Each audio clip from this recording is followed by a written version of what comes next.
Buenas tardes a todos.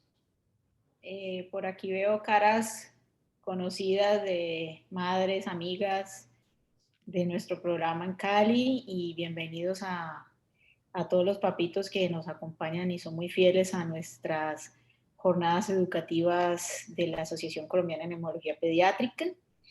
El día de hoy les presento a mi muy querida amiga, la doctora Olga Morales, quienes muchos conocen. La doctora Morales es neumóloga pediatra, trabaja en Medellín y nos hablará sobre las manifestaciones por órganos de las personas con fibrosis quística. Posterior a la intervención de la doctora, tendremos un foro de discusión en la cual esperamos nos pregunte muchísimo y estaremos atentos a responder todas sus preguntas. Muchas gracias por estar acá. Bueno, bienvenidos. El objetivo de hacer esta revisión es conocer qué pasa en cada uno de los órganos cuando uno tiene fibrosis quística, pero también el objetivo de conocer qué tiene o qué sucede en cada órgano es también con el objetivo de saber qué hacemos para que ese órgano esté más protegido. ¿Cierto? Ese órgano lo cuidamos más a través del tiempo, a través de la vida. ¿Listo? Entonces, no todas las afectaciones empiezan desde el mismo momento. Los síntomas pueden estar o no desde el nacimiento. Entonces, hay príncipes que nacen con afectaciones intestinales como un hilio meconial, pero pueden haber niños que en el transcurso del crecimiento van siendo o van teniendo las manifestaciones de la condición llamada fibrosis quística, ¿cierto? Síndrome de malabsorción, dolor en el estómago, deposiciones abundantes con grasa, tos, expectoración, sudoración salada en la piel, que pueden estar, digamos, en el proceso de la vida del príncipe, ¿listo? Entonces, no todos los niños tienen las mismas manifestaciones iniciales. Algunos tienen más síntomas respiratorios, como este príncipe, que tiene tos, expectoración, o como este otro, que tiene más síntomas abdominales, deposiciones abundantes, con grasa, de muy mal olor, flatulencia, rechazo por la comida, u otros que tienen síntomas como desnutrición, ¿cierto? Entonces, ¿qué es lo que pasa en la superficie de las células y de las glándulas que hace que varios órganos estén comprometidos, ¿cierto? Que varios órganos tengan síntomas. Si empezamos de arriba hacia abajo, los senos paranasales, que son unas estructuras como cuando uno ve la calavera, que hay unos huequitos en el cráneo, esos son los senos paranasales.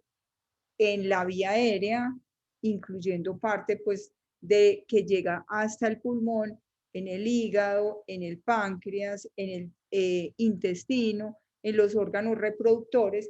Entonces, digamos que este video que vamos a ver es la representación de las cosas que suceden en la superficie de la célula. Entonces, el video no tiene audio, pero vamos a ir hablándolo sobre lo que sucede. Entonces, ahí vemos cómo las células tienen en la superficie como una escobita, ¿cierto? Esa escobita se bate para limpiar la vía aérea, ¿cierto? Esa, digamos, esa superficie tiene un líquido que permite que las cilias, que son la escobita del pulmón, se movilicen y eso permite que se movilice el moco hacia la parte, por ejemplo, en la vía aérea más central y poder ser deglutido o ser expectorado. Para mantener ese líquido constante, ese líquido que está donde están las cilias moviéndose, que es la escobita del pulmón, tenemos unas puertecitas que son estas, que son las que conocemos como CFTR. Esa puertecita permite la salida del cloro y eso arrastra agua para mantener el líquido periciliar, o sea, el líquido ahí donde se mueven las cilias, como moviéndose, ¿cierto? O sea, para que la cilia se pueda mover, el líquido que está ahí debe ser constante, ¿cierto? Entonces, si hay deshidratación por alguna razón, este CFTR, que es la puertecita que está alterada en fibrosis quística, permite, antes de que hablemos de la afectación, permite normalmente la salida del cloro. Eso arrastra agua y mantiene como húmeda esa superficie, ¿cierto? Entonces, sí, entonces decíamos el batido ciliar, el líquido, el moco en la parte superior y el CFTR o la puertecita del cloro. Entonces, permite la salida del cloro.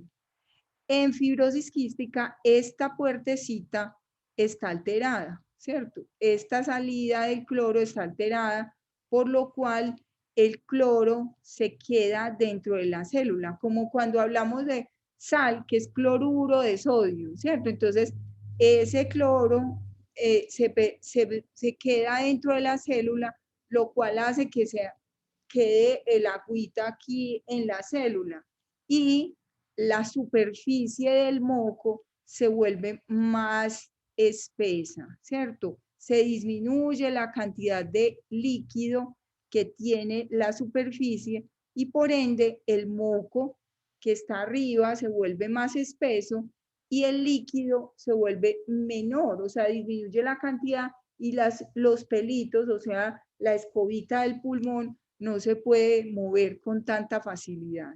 Entonces, eso es lo que sucede aquí y por eso se disminuye considerablemente el movimiento del moco y el moco se va quedando acumulado, generando una inflamación alrededor de esa parte de la célula. ¿Listo?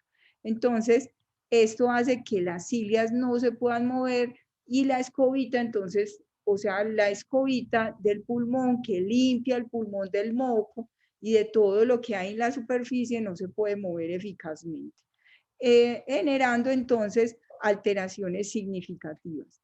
Entonces, ¿cuáles alteraciones? Si empezamos desde arriba hacia abajo, las alteraciones que podemos tener las encontramos en los senos paranasales, ¿cierto? Entonces, cuando hablamos de senos paranasales, son unas estructuras que tenemos en la cara para disminuir el peso de la cara. Cuando nosotros decimos tenemos sinusitis, tenemos como un peso en la cara, ¿cierto? O sea, como si tuviéramos, como si nos molestara más, como si tuviéramos abombada la cara, ¿cierto? Porque esos senos paranasales permiten disminuir el peso de la cara, nos permiten el calentamiento del aire que respiramos, producen moco, ese moco normalmente se produce aquí y sale por este conductico y es deglutido o es expulsado por la nariz, ¿cierto? Entonces, digamos que son estructuras muy importantes, muy necesarias, que normalmente están limpias.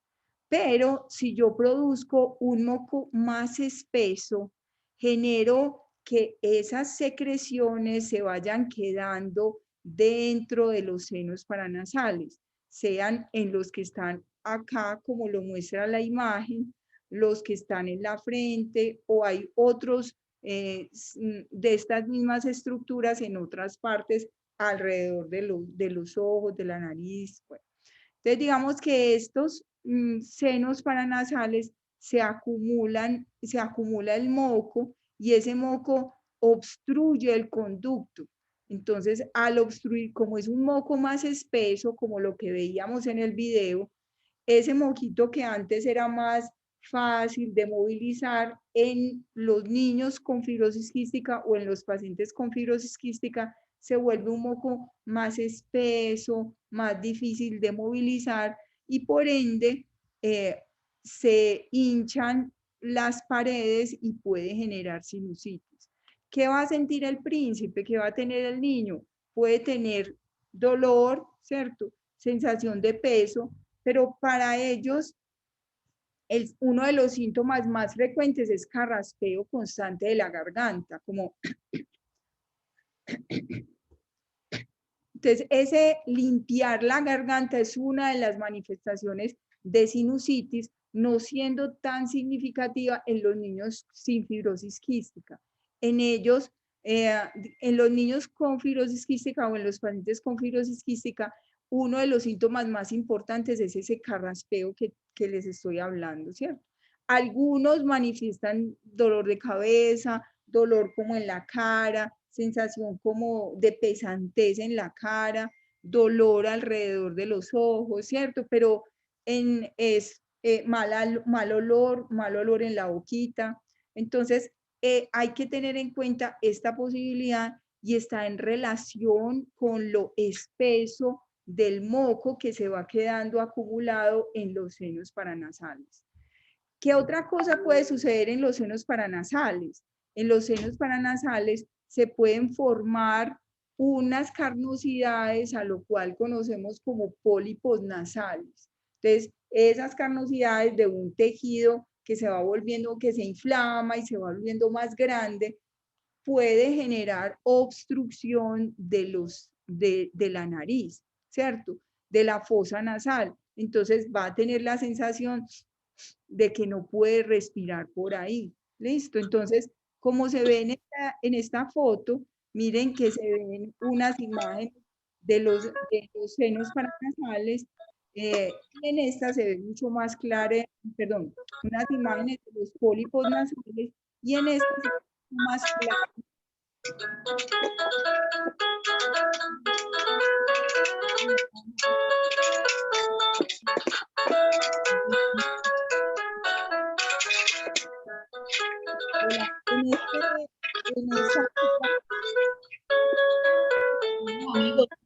¿Quién tiene ese ruido? Qué pena. Como Diana Giraldo, de pronto tiene el micrófono abierto. Bueno, entonces estas carnosidades ya aumentan, ¿cierto? O sea, es la mucosa, o sea, la piel de por dentro de la nariz se prolifera y al proliferar genera, o sea, al crecer, al inflamarse más, al hincharse más, genera estas carnosidades que se denominan pólipos nasales. Estos pólipos deben ser quirúrgicos, de manejo quirúrgico. Entonces, ¿qué vamos a hacer para disminuir esos síntomas que nos pueden generar ese moco más espeso? Hay que hacer lavado nasal todos los días, como parte de la rutina normal del aseo del niño con fibrosis quística. Se debe hacer lavado nasal, ¿cierto? Como parte de su proceso normal.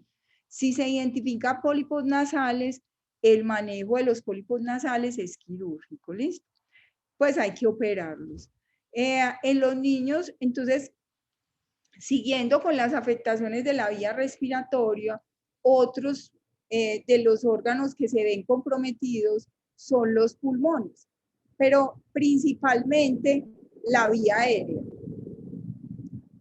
Entonces, tenemos afectaciones de los bronquios y de los bronquios más distales. Entonces, ¿para qué sirven los pulmones? ¿Cierto? Los pulmones son estructuras que tienen la misma textura del bofe, ¿cierto? Esa que es como chicludito con unas áreas más duritas. Ese bofe es el pulmón del animal, ¿cierto? Cuando lo comparamos con nosotros, es la misma estructura, es como chicludita, como blanda, ¿cierto? Y dentro de esa estructura blanda tiene unas estructuras más duritas que son los bronquios. Esos bronquios se van acumulando dentro de ellos moco y ese moco, como es más espeso, va generando obstrucción de la vía aérea. Entonces, recordando lo que vimos ahorita, tenemos una afectación de la puertecita del cloro e impide que el cloro salga de la célula. Por lo tanto, se deshidrata la superficie del moco y la escobita del pulmón no puede moverse bien, o sea, las cilias del pulmón no pueden moverse bien y al no poderse mover bien, no logran mover el moco hacia una vía aérea más central para ser tosido y deglutido o expulsado. Entonces, por eso tenemos entonces una menor cantidad de líquido en la superficie, como lo hemos dicho. Tenemos una alteración de las cilias, como dijimos, las cilias son la escobita del pulmón que no permite el barrido, y eso hace que el moco que está en la superficie se vuelva más espeso y permita que muchas de las bacterias que hay en el ambiente y que para algunos son, digamos, no generan ninguna enfermedad, para un príncipe con fibrosis quística sí puede generar alteración, porque se empiezan a colonizar con bacterias que son para ellos perjudiciales. Por ejemplo, pseudomonas, estafilococo, burkholderia, ¿cierto? Una serie de bacterias que pueden ser perjudiciales. Entonces, hay una alteración en el barrido del moco en la célula porque, en la superficie de la célula, porque el líquido que está alrededor de la escobita no funciona bien. Pues no está muy deshidratado. Entonces, la cilia, que antes se movía así, permitiendo que el moco que está en la superficie se mueva, ya no puede moverse tan eficazmente, por lo tanto, el moco de la superficie se empieza a acumular, permite que bacterias que están en el ambiente colonicen ese moco, colonicen esa vía aérea y se inflamen, ¿cierto? Entonces, hay inflamación, hinchazón, hay acumulación de bacterias en esa área, lo que empieza a generar daño de la estructura. O sea, el bronquio es como un tubito, como lo vemos acá, ¿cierto? Este tubito, si se llena de moco, acá se va dilatando el tubito. Al dilatarlo es lo que conocemos como bronquiectasia, ¿cierto? Entonces, generamos un moco que es muy espeso, con características muy, digamos, depende del estado del príncipe, del momento, de si está infectado, si está agudizado en el momento o no, pero ese moco es más espeso, lo que lleva a que en una vía aérea normal se vaya acumulando el moco, se generen infecciones por la presencia de un moco más espeso que va obstruyendo los bronquios y va inflamando la pared del bronquio, generando entonces bronquios más dilatados, un pulmón normal, un pulmón con bronquiectasias, ¿cierto? Entonces, este sería el pulmón normal, este dibujito que está aquí arriba, la tráquea, el bronquio, los bronquiecitos más chiquitos hasta la parte distal donde está el pulmón, y en este lado vemos cómo el bronquio se va dilatando y forma como cuando se va dañando el resortico, ¿cierto? Un resortico, tenemos un resortico en un vestido y primero es tenso, por ejemplo aquí, y cuando ese resortico va perdiendo como el elástico del resorte, entonces se va dilatando y es algo parecido a lo que parece, a lo que se identifica en los bronquios alrededor. Entonces, en este pulmón se identifica muchas bronquiectasias, bronquios muy dilatados con pus, con secreción. ¿Listo? Entonces, todo ese fenómeno, no tener suficiente líquido en la superficie de las células del pulmón, de la vía aérea del pulmón, no poderse mover la escobita del pulmón. Si yo no barro la casa en una semana o en 2 semanas, ¿cómo queda la casa? ¿Sucia o no? ¿Llena de cositas del ambiente o no? ¿Cierto? Entonces se va acumulando un moco que se vuelve cada vez más espeso y ese moco permite que se inflame la vía aérea, como se vería en este dibujito, que se inflame la vía aérea, que se vaya acumulando el moquito ahí y que se generen algunos síntomas adicionales, porque si yo tengo una vía aérea libre de moco, entonces mi príncipe, el niño va a poder respirar fácilmente, va a correr y no va a tener problemas, ¿cierto? Pero si mi vía aérea hay infección, está hinchado. Todas esas dos cosas generan obstrucción de la vía aérea y entonces el príncipe va a tener tos que usualmente es húmeda, no es una tos como de gripa, sino como una tos como que se mueve la flema, ¿cierto? Sibilancias, pito como en el pecho, o presión en el pecho, como que no puedo respirar, como que algunos niños lo describen como si tuvieran la pata de un elefante en el pechito, no puedo respirar casi, la sensación de que no me entra bien el aire, ¿sí?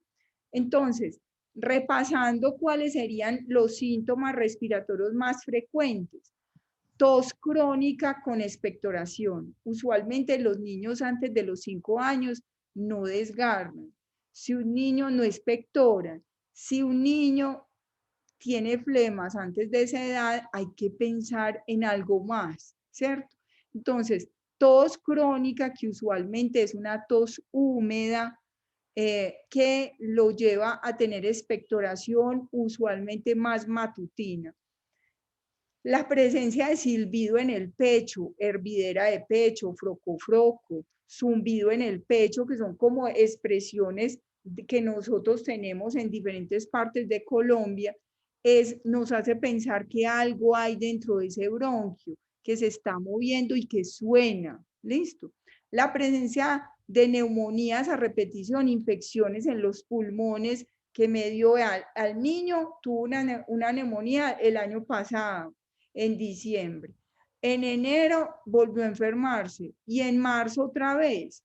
Entonces son episodios de infección de los pulmones que son recurrentes, o sea, que vuelve y le da, mejora, vuelve y le da. ¿Listo? Enfermedad pulmonar crónica, la sinusitis que ya habíamos hablado de ella, que es el compromiso de los senos paranasales, donde el síntoma más frecuente es como el aclaramiento frecuente de la garganta. ¿Listo? Pérdida de la función pulmonar, que es lo que vemos en la espirometría.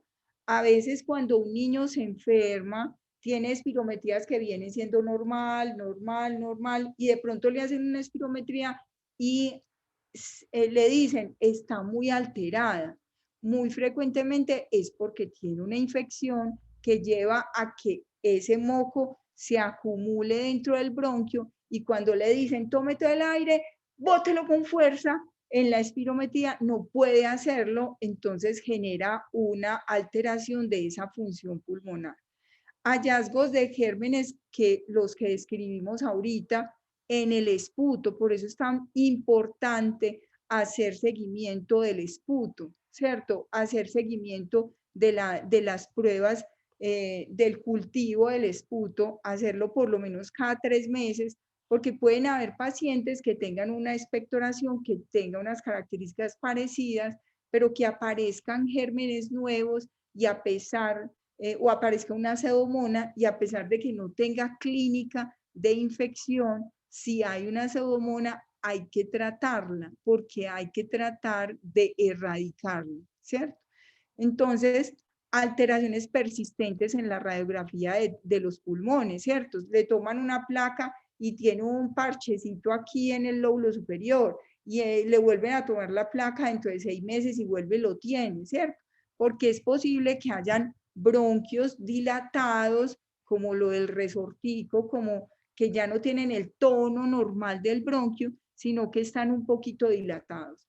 Y la presencia de cambios en las uñas, que eso va ocurriendo progresivamente. Digamos que a veces se considera que está en relación con el daño pulmonar, ¿cierto? Mientras más daño, más hipercreatismo, pero más cambios en las uñitas y en los dedos, pero algunos niños pueden tener cambios incluso sin lesiones muy significativas, ¿sí? En la parte pulmonar. Entonces, para algunos niños este hipocreatismo digital es un hallazgo temprano, o sea, una cosa que lo debe hacer pensar a uno, hey, venga, este príncipe tiene hallazgos, tiene cambios en las uñitas, hay que mirar a ver qué es lo que está pasando con los pulmones. Pero entonces no nos quedamos con saber solamente que sí, que el moco es espeso, que no se puede mover bien porque el moquito, porque la escobita del pulmón está está un poquito inactiva porque no hay líquido para ella poderse mover, que se colonizan con algunos gérmenes, sino que hay que, ¿qué vamos a hacer entonces con ese pulmoncito que tiene esas características? Entonces, primero, la nebulización, o sea, esto es parte de la rutina diaria normal del príncipe con fibrosis quística, ¿cierto? La técnica, ¿cómo lo va a hacer? Si lo va a hacer con máscara, con boquilla, va a depender pues como del grupo de edad y todo estas, ¿qué vamos a hacer? O sea, todo esto lo vamos a ver más específicamente en otra charla. Pero digamos que si mi moco es más espeso, entonces yo necesito algo que me humedezca ese moquito para que se aumente de tamaño y yo lo pueda expectorar mucho más fácil, ¿cierto?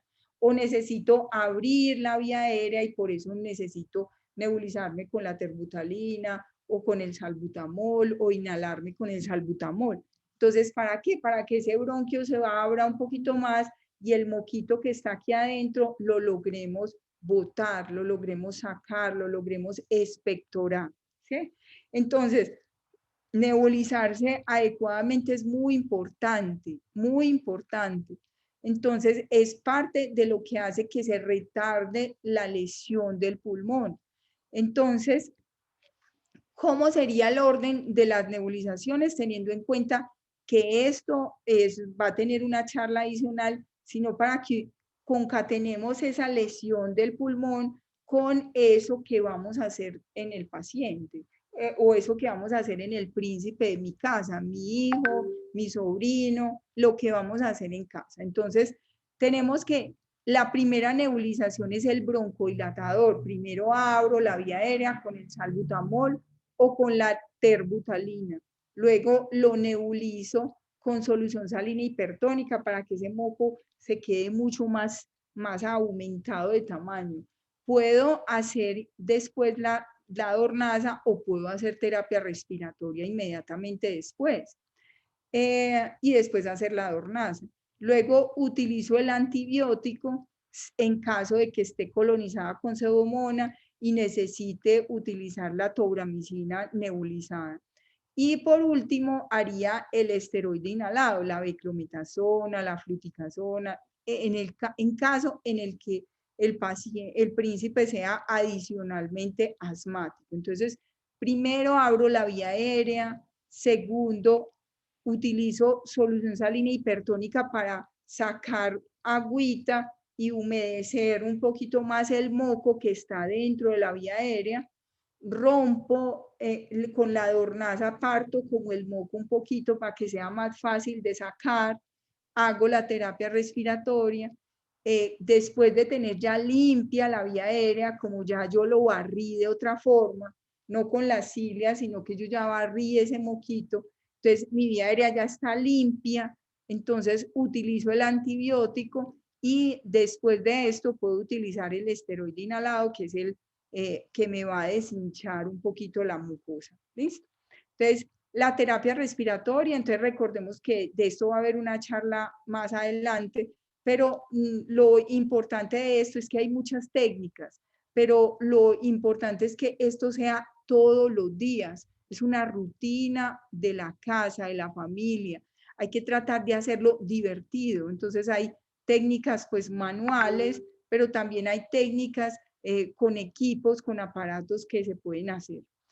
Lo que les decía, esto debe ser divertido, porque esto es todos los días, ¿cierto? Entonces, si a mí me hacen la percusión y me duele, me molesta, no me quito el anillo para hacer la percusión, o sea, le estoy dando en la costillita y el niño se queja, pues no va a ser divertido y él no va a querer hacerlo diariamente. Entonces tenemos que buscar estrategias que nos permitan mover ese moco de forma divertida. Vamos a empañar el espejo, toma el aire lentamente y luego empañas el espejo, se está lavando los dientes por la mañana, se nebulizó, vuelve y va a ser parte de la terapia, vamos a bañarnos, entonces empaña el espejo. Estoy sacando todo el aire, estoy entrando y estoy sacando el aire y eso me está permitiendo mover moquito para la vía aérea más central y así poderlo toser efectivamente y botarlo, ¿cierto? Hacerlo lento varias veces, por lo menos 6 veces, y luego tome el aire rápido y bótelo. Y en esa orden de ideas, el moco que estaba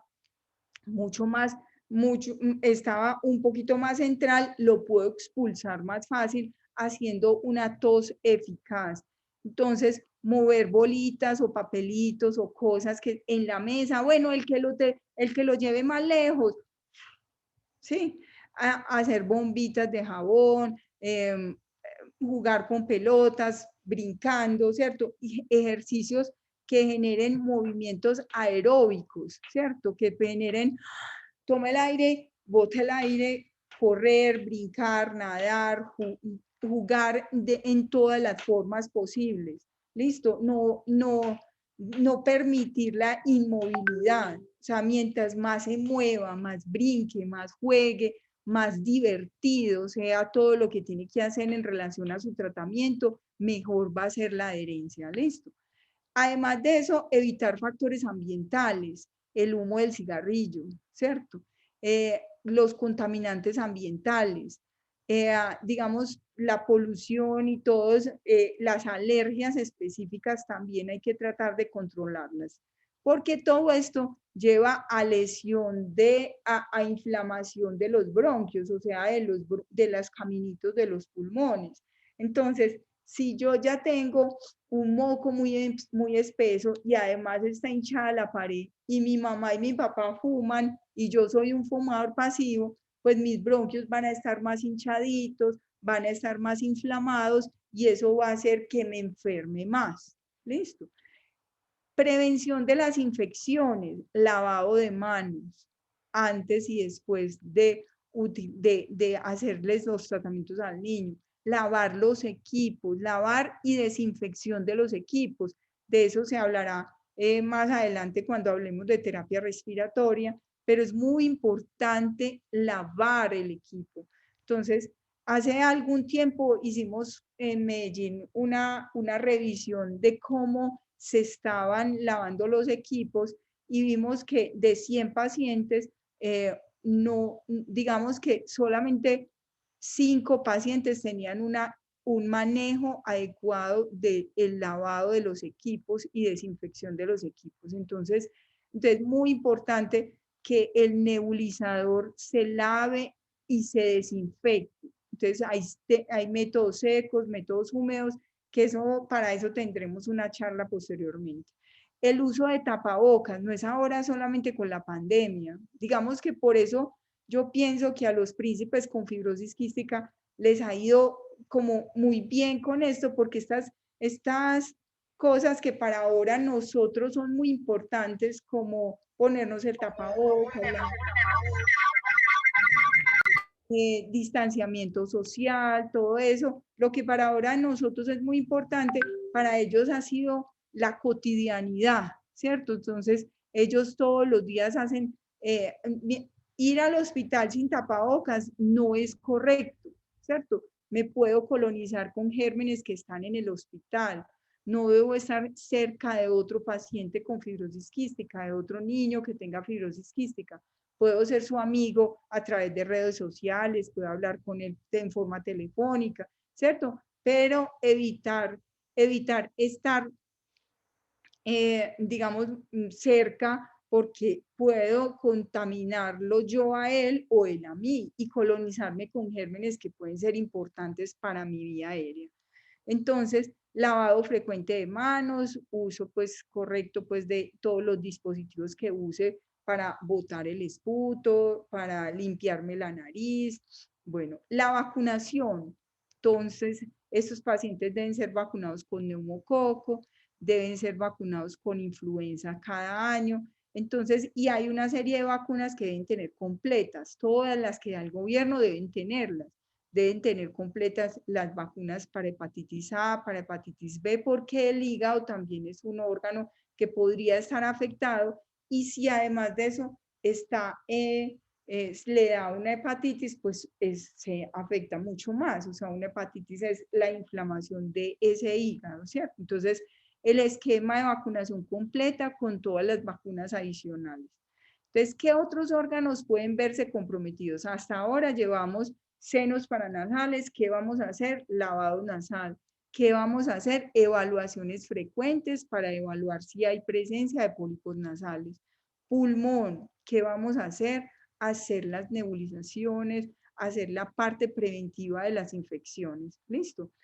¿Qué otros órganos pueden verse comprometidos? Entonces, el hígado, el páncreas, el tracto gastrointestinal, el intestino. Entonces, cuando hablamos del páncreas, hablamos de una estructura muy importante que está, el hígado está como en la reja costal, debajo de la reja costal, como en el lado derecho, y el páncreas está atravesando la parte del abdomen, como en lo que llamamos boca del estómago, un poquito más abajo hacia la izquierda. Entonces, es una tripita que es muy importante, es un órgano supremamente vital que cumple dos funciones vitales, supremamente importantes. Una función exocrina, o sea, cosas que salen de la glándula hacia afuera, que permiten la absorción adecuada de los alimentos. Entonces, el páncreas, esta estructura, produce enzimas que van a ir al intestino, y en el intestino lo que yo me comí, la papita, la yuquita, el huevito, el pedacito de carne, la sopita, todo eso se va partiendo en el camino. O sea, primero llega a la boca y en la boca yo lo mastico y lo envuelvo en la saliva, que tiene unas sustancias que también parten la comida. Llega al estómago, en el estómago se vuelve, mejor dicho, se licúa allá un jugo, y luego va al al intestino delgado, y en el intestino delgado con esas enzimas yo puedo transportar los alimentos a la sangre para llevarlos a los diferentes órganos. Pero, bueno, eso es como la función, ¿cierto? Exocrina. Y tiene una función endocrina, o sea, digamos que es una función para afuera y otra para adentro. Digamos que la otra función que tiene el páncreas es producir hormonas, produce insulina y produce otras sustancias muy importantes para el control del azúcar.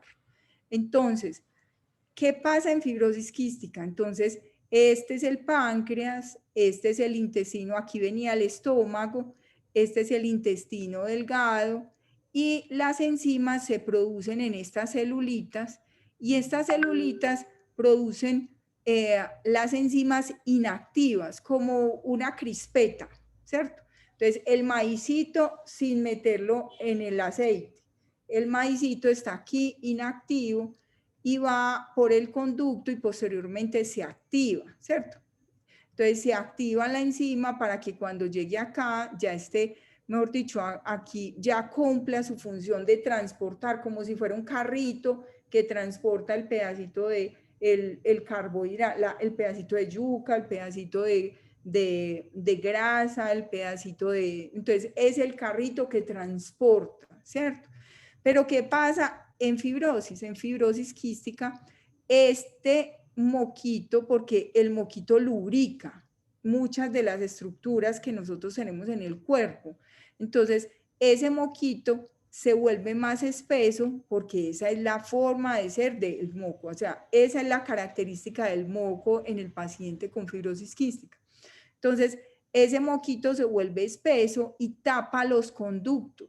Entonces, esa enzima que se produce inactiva, como la crispeta, se activa dentro de estas celulitas, y como la crispeta está inactiva y se abre, ¿cierto?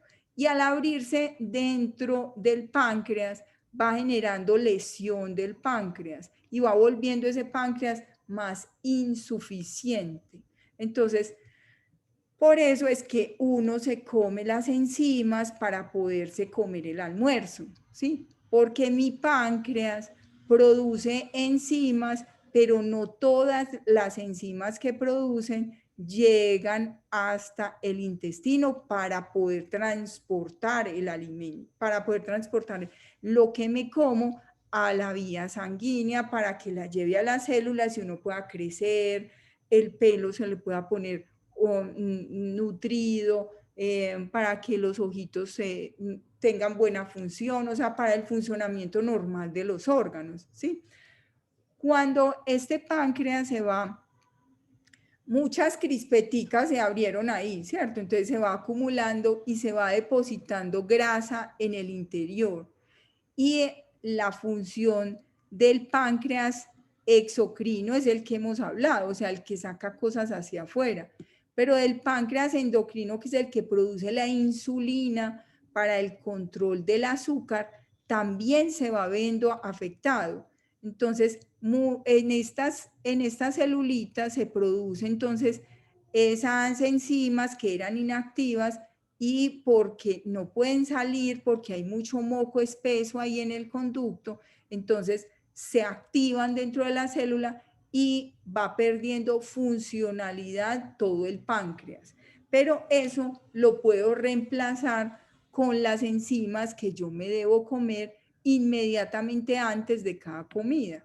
Entonces, ¿qué pasa si yo no tengo enzimas? O sea, si a mí me faltan estas enzimas que se producen en el páncreas, ¿qué pasa si no llegan al intestino? Entonces aquí me tomé un vasito de leche con un bocadillo. Entonces aquí está la leche, pero la leche está ahí esperando que alguien lo transporte a la sangre, ¿cierto? Pero como no hay quien lo transporte, esa lechita se queda ahí, ¿cierto? Entonces se queda ahí porque ya está dividida, pues ya está mezclada con todos los jugos, con la saliva, con el jugo gástrico y llega al intestino para ser absorbido, pero no hay quien lo transporte. Entonces yo me encarto, entre comillas, con esa comida que me comí, con esos frijoles con chicharrón, un chicharrón bien carnudo, ¿cierto? Entonces llega al intestino y no hay quien transporte. Entonces mi intestino dice, bueno, madre, ¿y entonces yo qué hago con esta comida? Entonces, ¿qué me da? Me duele el estómago porque se me distiende, porque se producen gases, entonces me duele el estómago, tengo dolor de barriga, dolor abdominal, tengo flatulencias, peos muy frecuentes, de muy mal olor, deposiciones abundantes grasosas, ¿sí? Usualmente que flotan, pero no siempre flotan, ¿cierto? Depende de las características de cada paciente. Los niños no tienen, pues, o los pacientes no tienen usualmente diarrea, pero es una materia fecal no tan formada, ¿cierto? Y muy abundante. Rechazan la comida, si a mí me duele la barriga, tengo la pancita distendida, pues yo no voy a querer comer, ¿cierto? Entonces, bueno, una cosa muy importante es las características de la materia fecal y debemos estar pendientes de ellas. Miren este príncipe, las características que tiene de la materia fecal. El popó está ya, no es un popó formado, es abundante, ¿cierto? Está en la parte de abajo, pero miren la superficie del agua, ¿cierto? Del baño. Miren que tiene grasa evidente. Entonces, si el popó de mi príncipe o mi popó está teniendo estas características, me tengo que preguntar, ¿será que las dosis de las enzimas están correctas? ¿Será que necesito un poquito más de enzimas? ¿Será que me las estoy tomando correctamente, inmediatamente antes de cada comida? ¿O será que se me está demorando mucho ese príncipe para comerse la comida más de media hora y por eso ya las enzimas no están funcionando correctamente? ¿Será que mi príncipe tiene reflujo, que está muy ácido el estómago y por eso las enzimas no pueden activarse tan correctamente en el intestino? Entonces hay muchas razones y por eso el seguimiento con su médico es muy importante para ver si esta es la característica del popó que está teniendo el príncipe. Entonces hay que decir, hey, venga, algo está pasando acá, porque entonces lo que se está comiendo por acá lo está botando. Entonces esa no es la idea. La idea es que absorba la mayor cantidad posible de los alimentos que consume. ¿Listo? Esto, aunque parece una gráfica muy impactante, algunos niños por desnutrición o por los esfuerzos constantes de hacer deposiciones, de posiciones frecuentes, disminuyen el tono de alrededor del anito y pueden tener prolapso rectal, o sea, se les sale como el intestino, ¿sí? Entonces hay que estar pendiente de eso porque también no solamente es permitir, es definir si tiene prolapso rectal, cuál es la razón del prolapso rectal, qué voy a hacer alrededor de eso. Entonces, necesito más enzimas o necesito un laxante o un medicamento que haga que la materia fecal sea un poquito más fácil de sacar sin que necesariamente me bajen las dosis de las enzimas, ¿listo? La desnutrición, obvio, si yo me como, algunos niños que hemos tenido, uno de ellos específicamente me decía, venga doctora, el niño se puede volver adicto a la comida. Es que mi niño come, y yo, oiga papá, no tampoco. Y le di unas galletas y el niño, y yo, bueno, puede ser. Sino que ellos tienen una sensación de hambre constante, se comen lo que sea, pero no se absorbe. Entonces, si no se absorbe en forma adecuada, pues no voy a llegar a suplir las necesidades que me exige crecer, que me exige el crecimiento de cada uno de los órganos, que me exige correr, que me exigen todas las actividades cotidianas, ¿cierto? Entonces, el estado nutricional es muy importante. Entonces, repasando qué cosas pueden suceder o qué síntomas puedo tener en la parte gastrointestinal. Entonces, en la parte gastrointestinal puedo tener una materia fecal muy dura, ¿cierto? Y eso puede generar obstrucción del intestino. Cuando yo soy un bebecito y nazco y ese popó es muy duro y no puede salir, obstruye el intestino, se llama ilio meconial, o sea, en el recién nacido. Pero cuando yo estoy grande, ¿sí? Cuando yo ya soy un adolescente o un adulto joven y tengo una materia fecal muy dura y me genera síntomas que usualmente son al lado derecho, como si fuera más al lado como del apendicitis, ¿cierto? Como a ese lado. Entonces, me tengo que y tengo paro de fecales, no he podido hacer popó, bueno, en forma adecuada, tengo que pensar que tengo una obstrucción intestinal y tengo que consultar prontamente, ¿cierto?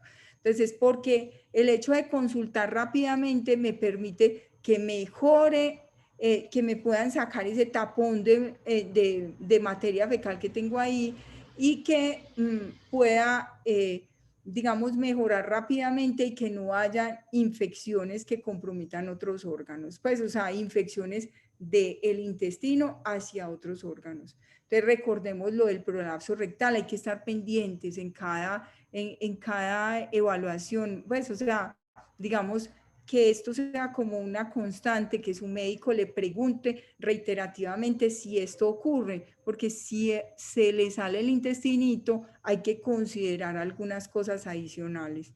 Entonces, diarrea crónica o deposiciones con grasa como la que vimos ahí o en menor cantidad, incluso a algunos príncipes se les olvidó la enzima. Hoy se me olvidó, doctora, la enzima.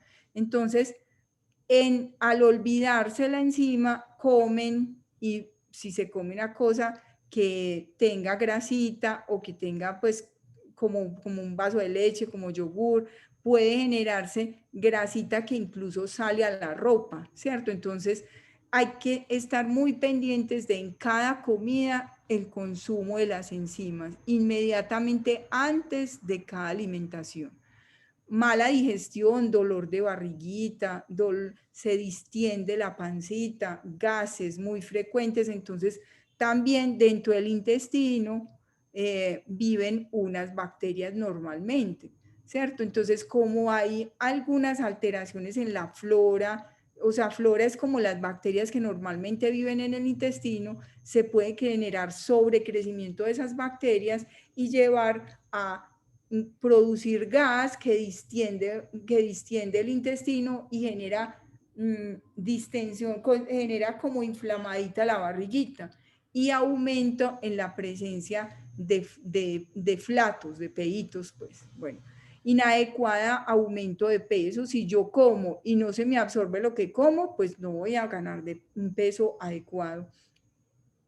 Inflamación de las extremidades, que eso es parte de estar desnutrido. O sea, si yo tengo aquí, si yo no como bien, dentro de la desnutrición se presentan muchos cambios y esos podrían ser unos secundarios a esto.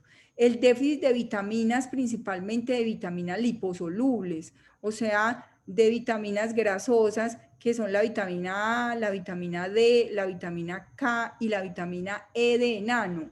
Esas 4 vitaminas siempre tienen que estar presentes para el reemplazo de las vitaminas. Entonces, los multivitamínicos traen vitamina A en muy buena cantidad, pues en términos generales. La vitamina E, pues en este momento nosotros la suplementamos aparte, pues porque no hay otra forma en Colombia, ¿cierto?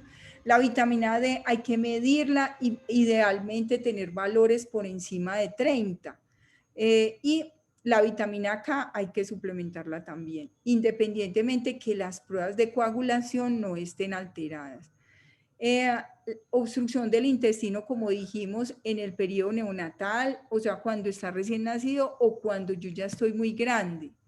Pancreatitis recurrente, o sea, que el páncreas se hinche porque está como, se inflame, porque está como todas esas crispeticas que hablábamos, pues, digamos, para comparar lo que sucede, las enzimas serían el maicito sin activarse, se activan en el páncreas, entonces, por eso reiterativamente hay que hacer los exámenes de seguimiento, ¿sí? Hacer las amilasas, por lo menos cada 6 meses. Cada grupo de edad tiene una frecuencia de los exámenes que hay que solicitar.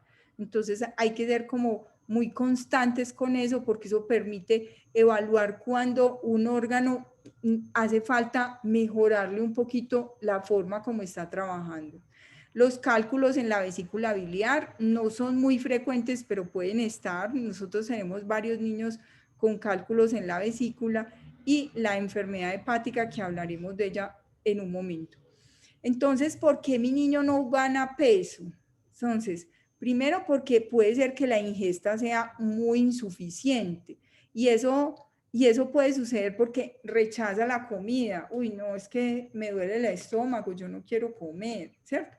Pero también puede ser en las adolescentes principalmente, es que yo no quiero ser gorda, ¿sí? Y ese yo no quiero ser gorda lo interpretan como selectividad por ciertas comidas, ¿cierto? Entonces no como esto, no como esto, entonces eso va disminuyendo el aporte calórico que debe recibir normalmente. Entonces, hay que mirar todos esos componentes, porque si yo no quiero estar gorda, ¿qué es lo que me está pasando con mi imagen? Si usted está bien, qué es lo que me está pasando con mi autoimagen, estoy entendiendo qué es lo que necesita mi cuerpo, ¿cierto? Entonces, disminución de la ingesta de lo que recibe el príncipe, ¿cierto? Mal funcionamiento de algunos de los órganos y por eso es muy importante los exámenes de seguimiento, páncreas, intestino, hígado. Entonces, ¿será que las enzimas son insuficientes y por eso tengo malabsorción? ¿Será que tengo enfermedad por reflujo, agrieras, tengo acidez? Bueno, entonces hay que investigar en cada consulta cada uno de estos aspectos. Otra cosa es cuando mi páncreas no funciona muy bien y hay muchas crispeticas que se activaron ahí y de esas, y hay una acúmulo de grasa, el hígado, el páncreas va perdiendo progresivamente su función y puede aparecer diabetes asociada a la fibrosis quística. Pero entonces, ¿qué tengo que hacer? Hacerme glicemias desde los 6 años de vida. y en algún momento, pues según las guías que utilice pues cada centro de fibrosis quística, habrá que hacerle curva de glicemia y habrá que hacerle también una hemoglobina glicada para ver cómo está el manejo de la glicemia y qué aportes de suplementos voy a utilizar para ese príncipe. Altos requerimientos, muchas veces yo le doy el desayuno, la media mañana, el almuerzo, el algo, la merienda, la comida, la merienda, y aún así nada, ese man no sube, esa princesa no sube de peso. Entonces a veces yo necesito más, es como cuando yo recibo mi pago, pero me gasto 100.000 pesos más de lo que yo recibo. Entonces, si yo me gasto un poquito más, siempre voy a estar en déficit, y este mes estuve en déficit de 100.000, el siguiente de 200.000, porque yo gano menos, ¿cierto? Entonces a veces necesito aportes adicionales a la dieta normal, que es lo que me da el Pediasure, el Ensure o los suplementos que cada quien, el Scandichain, bueno, que cada paciente requiera, o aportes adicionales a través de una gastrostomía, por ejemplo, porque los aportes son, yo cada vez me estoy quedando con un déficit, ¿cierto? Me deben, entonces cada vez estoy más delgado, más evidentemente delgado, y eso genera modificaciones en mis músculos, entonces yo no puedo respirar tan bien como quisiera, ¿listo? Entonces, ¿qué hacer? Identificar alimentación saludable, ¿cierto? Consumo de ensaladas, proteínas y carbohidratos en su proporción adecuada. Teniendo en cuenta que yo adicionalmente a ese consumo de las calorías que necesito, debo consumir mis enzimas, depende de lo que yo necesite por mi insuficiencia pancreática. Y hay dos marcas pues que tenemos en Colombia, que es esta, que es Creón, y esta, que es Pancitral. Las dos aportan, pueden ser de 25.000. En Colombia solamente hay Pancitral de 25.000, y Creón hay de 25.000, de 10.000, y no sé si todavía está, porque es muy complejo que se lo entreguen al paciente, una que viene en un frasquito y es de 5.000 unidades. Acuérdense, el aporte de vitamina E, el aporte de vitamina D depende de los niveles en sangre, y los suplementos nutricionales que van a depender de las, si yo tengo un paciente que es un niño que no está comiéndoselo, esto, bueno, quiero decirles que el suplemento nutricional es un suplemento, o sea, es una cosa adicional al desayuno, al almuerzo, a la comida, ¿cierto? O sea, no reemplaza una comida. Entonces muchos ven, no, es que él no quiere comer, entonces yo le doy el Pediasure. No reemplaza una comida, entonces usted la debe dar en un momento en el que no se quede lleno el niño, y el niño pueda hacer, digamos, en la noche, antes de acostarse, con una galletica, se toma su Pediasure, y en la noche va a tener consumo del alimento, y en la mañana va a desayunar, ¿cierto? Porque no reemplaza una comida. Los suplementos pues de multivitaminas, el seguimiento periódico por el médico y los exámenes que ya hemos dicho, o sea, hoy nos vimos hoy y dentro de un año, hey bebé, ¿qué pasa? ¿Por qué estamos tan lejos? Venga, que es que a mí me gusta mucho verlo, venga para acá, veámonos más frecuentemente, ¿listo? Bueno, entonces otro órgano que puede estar comprometido es el hígado. ¿Dónde queda? En la parrilla costal, aquí en este ladito, detrás, ¿cierto? El hígado es un órgano súper importante y extremadamente noble.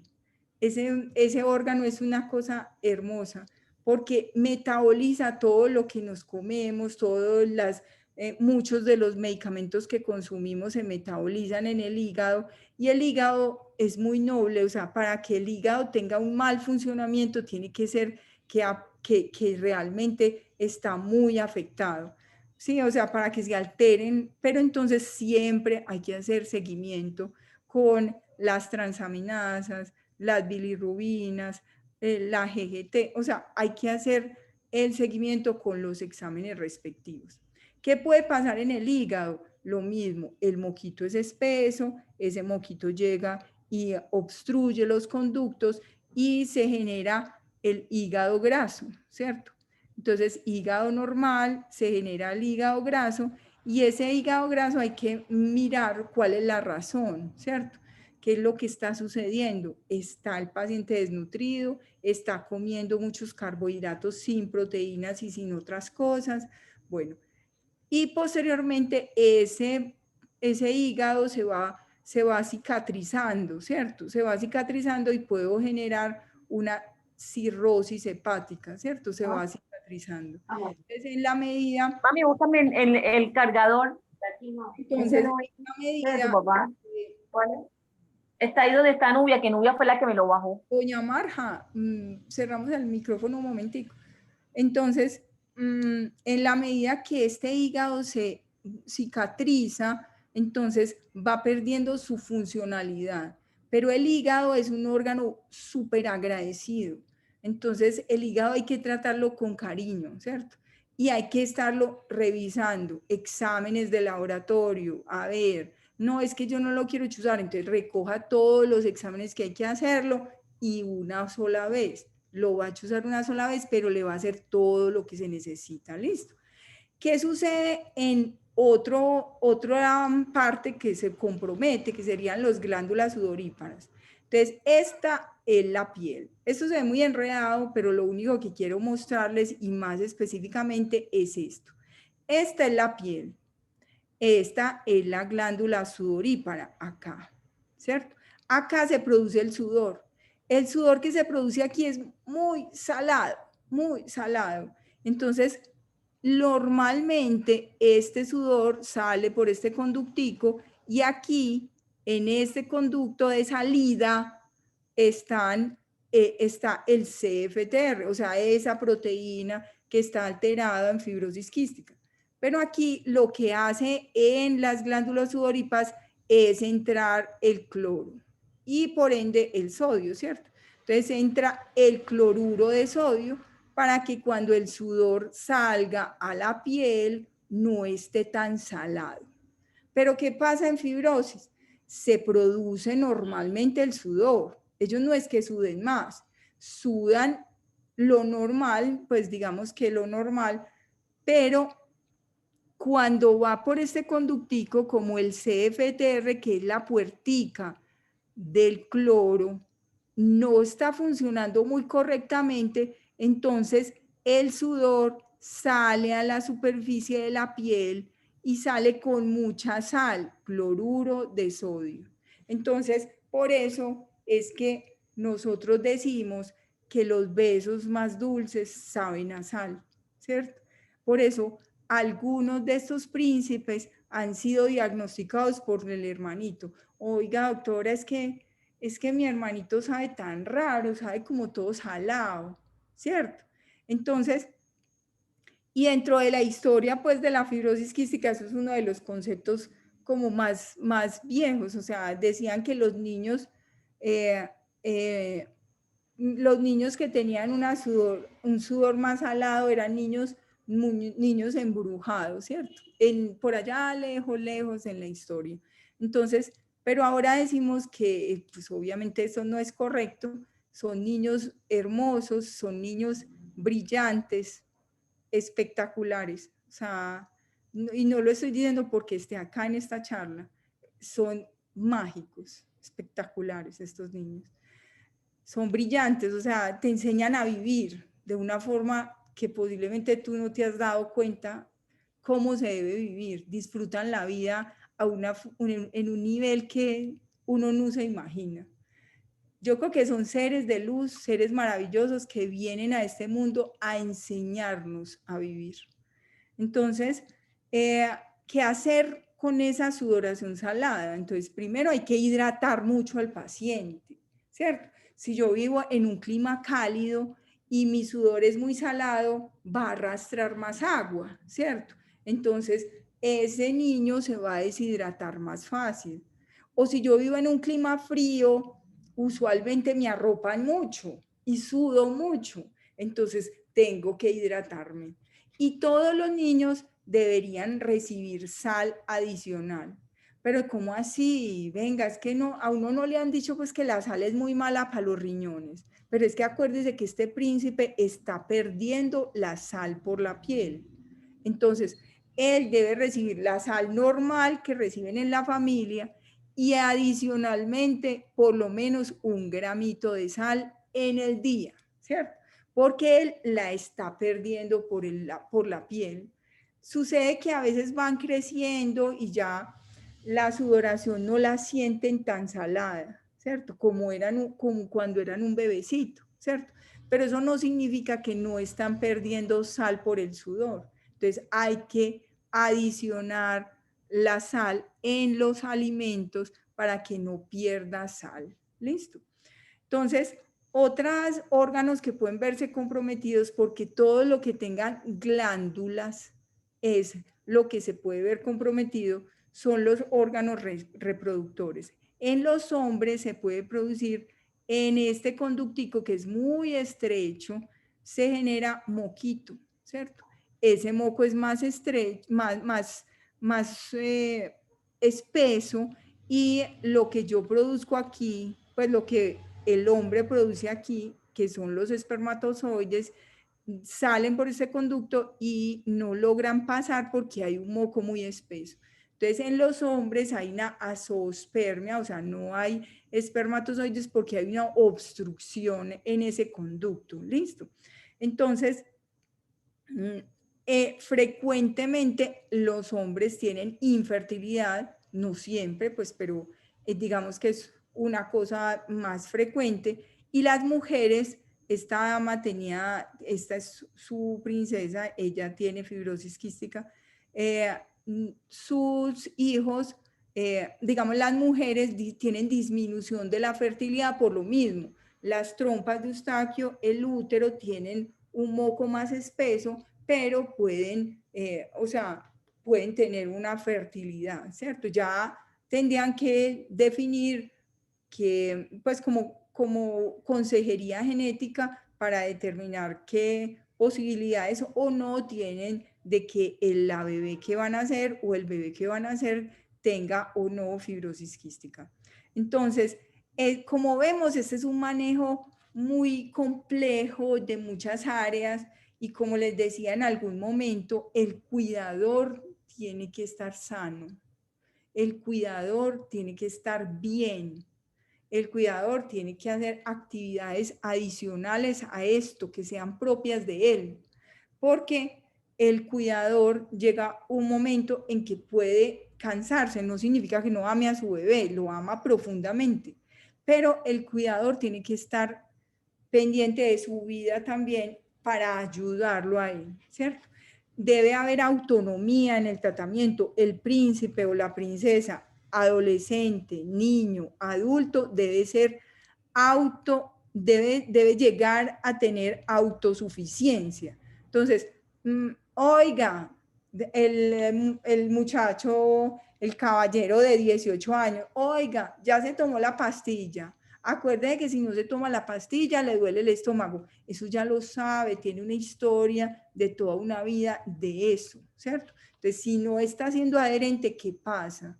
¿Por qué estás así? ¿Qué es lo que está sucediendo? ¿Cierto? Si no se está haciendo todos los tratamientos, hay que empezar a ver, bueno, ¿cómo vamos a repartir el tiempo? Porque en la medida en que el príncipe va creciendo, tiene más actividades sociales, tiene más actividades, más exigencias escolares o laborales, ¿cierto? Entonces, ¿cómo voy a repartir mi tiempo para hacerme lo que me corresponde en el tratamiento y cumplir con lo que tengo que hacer adicionalmente, ¿cierto?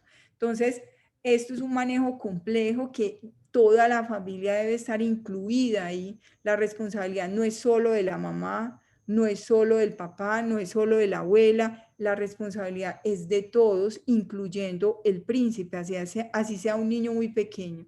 Príncipe, vaya, traiga, hermoso, vaya, traiga las pastillas que vamos a empezar a hacernos el tratamiento.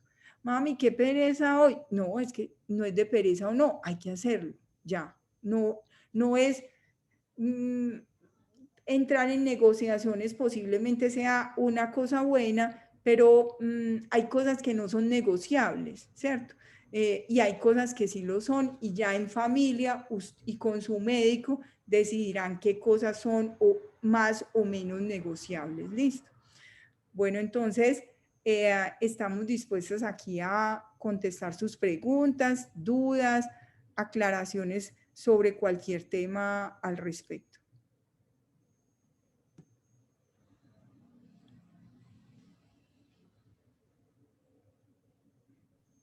Muchas gracias, querida Olguita. Te debo comunicar que hay muchas felicitaciones para ti en el chat, que fue una charla muy didáctica, muy entendible, muy digerible. Así que felicidades por acá de todos los papis. Tenemos ya algunas preguntas. Voy a tratar de decirlas. La primera es, si tenemos un bebito de solo 2 meses, ¿solo se percute con la mano? ¿Perdón? Una mami pregunta que un bebito de 2 meses y solo la terapia que le corresponde sería percutir con la mano. Bueno, para eso vamos a tener pues como una charla específica de terapia respiratoria y un taller. Entonces yo creo que esas preguntas las podríamos dejar para ese momento. Pero es importante que la terapia respiratoria inducir la tos, o sea, no es solamente, pues digamos que la percusión es parte de lo que se debe hacer suavemente pues en ese grupo de edad, pero la inducción de la tos también es una forma que permite, porque ¿qué es lo que uno hace con la tos? Toma el aire. Entonces, cuando uno induce la tos con estímulos en el carrillo, estímulos en la garganta, en la parte posterior, o inducir como la sensación de náuseas, ¿cierto? O estímulos sobre el esternón, en el huequito que se hace en este nivel, puede generar la sensación de tos, y eso moviliza moco y moviliza flema. ¿Listo? Y también para decirle a María Camila, la mami Sí, ¿cómo? también para decirle a nuestra mamita, que creo que se llama María Camila, y por lo que le entiendo, tiene una bebita chiquitita, y pues muchas gracias por estar acá, y esperamos durante todo estas conferencias, pues poderte ayudar, ya que, y entre todos, tener un hijito de 2 meses con fibrosis quística es todo un libro abierto de manejo y de tratamiento. En los primeros meses, sobre todo en los primeros años de vida, el tratamiento se basa más en técnicas, digamos, manuales. Son diferentes a las distintas edades, y los invitamos a que en las próximas charlas ampliaremos un poco más, como ya bien lo dijo la doctora Morales. Tengo otra pregunta. Hay una mami, como quizás le haya pasado a muchos en Colombia, en donde hubo un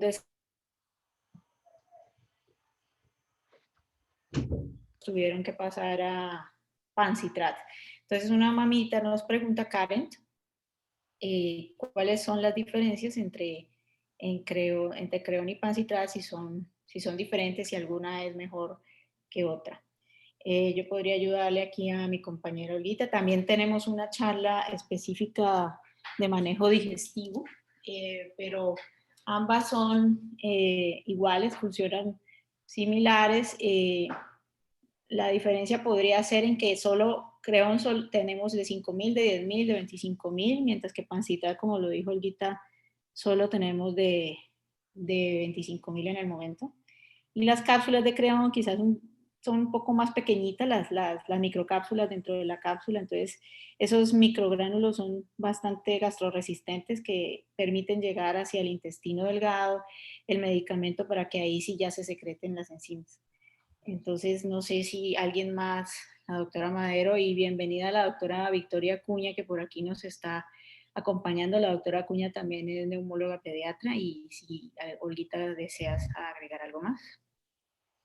Bueno, y también de pronto en el consumo de las enzimas hay como una respuesta individual. Digamos, teóricamente, pues digamos las dos cápsulas son iguales y tienen pues como concentraciones muy parecidas. Pero algunos pacientes toleran más el creón que el pancitrat y así ya hay una como una identificación personal con respecto a la tolerancia o no, ¿cierto? Pues, pero en términos generales son equiparables. ¿Listo?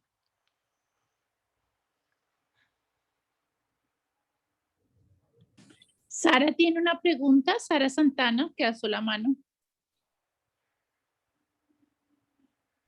Sí, bueno, yo soy paciente con fibrosis quística y hace un mes exactamente me pasé de dosis de creón, de pancitrat, porque yo comí normal, me tomé mis enzimas y como a la hora volví a comer,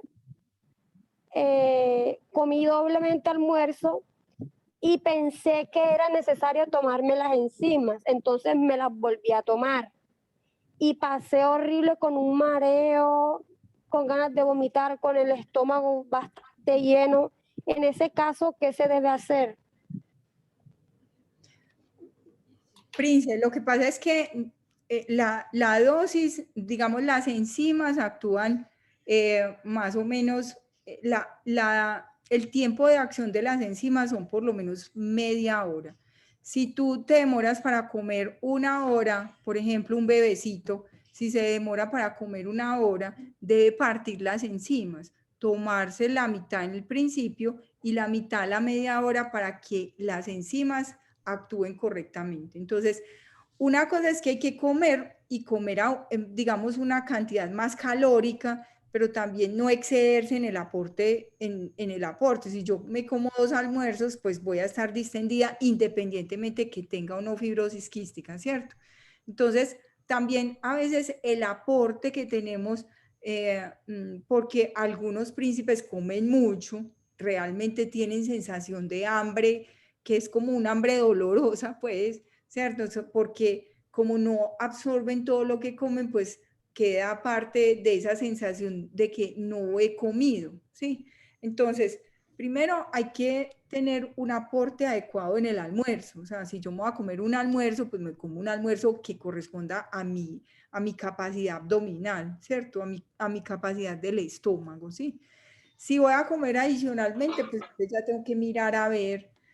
Yo pienso que no es la dosis de la enzima, ¿cierto? Sino que es que te comiste 2 almuerzos, ¿cierto? Entonces de pronto te distendiste, te llenaste demasiado, ¿cierto? Pero si tú vas a almorzar y a las 2 horas te vas a tomar un yogur, tienes que tomar enzimas. Mejor porque ya está respondiendo otra. Porque esas enzimas que estás tomando para el almuerzo no te van a servir para dentro de 2 horas. ¿Listo? Entonces, yo pienso que más, pues como la intolerancia y lo que sentiste es más por el volumen de comida que te comiste. ¿Listo? No sé, Dianita o la doctora Anixa, ¿qué opina? Ok, gracias. De acuerdo, de acuerdo. De acuerdo también. Buenas noches. Buenas noches. Tatiana. Doctora, sí, Tatiana, Dios le bendiga de la ciudad de Barranquilla. Amén. Aló. Sí, señor.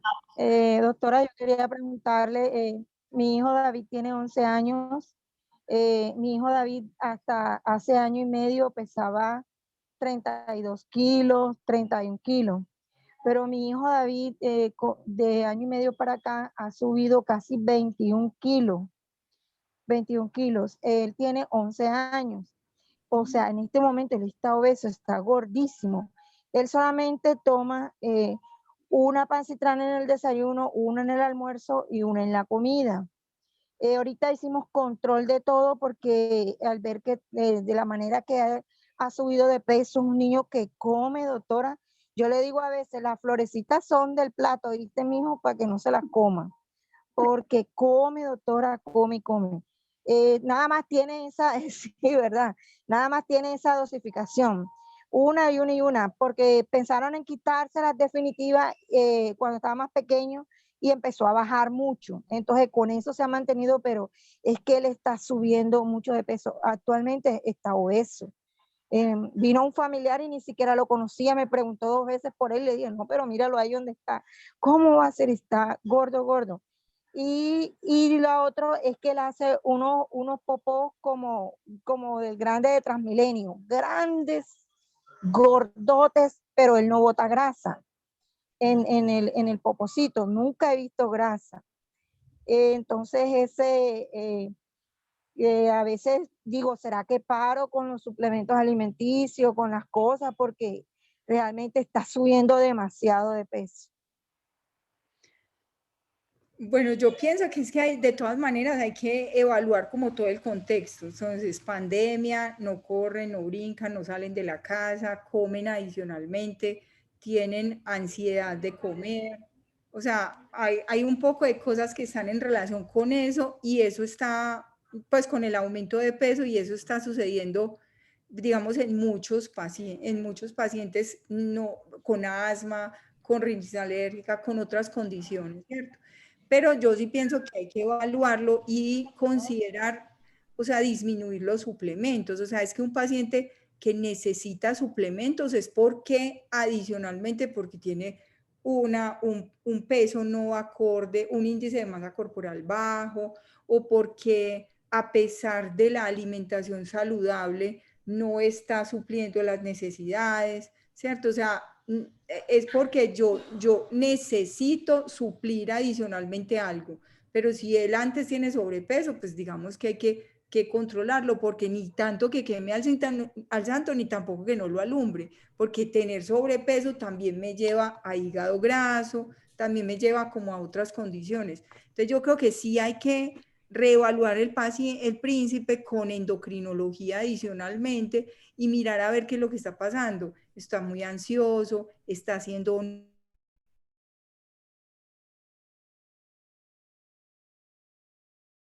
qué actividad física está teniendo fuera de la casa, está caminando, qué otras cosas está haciendo.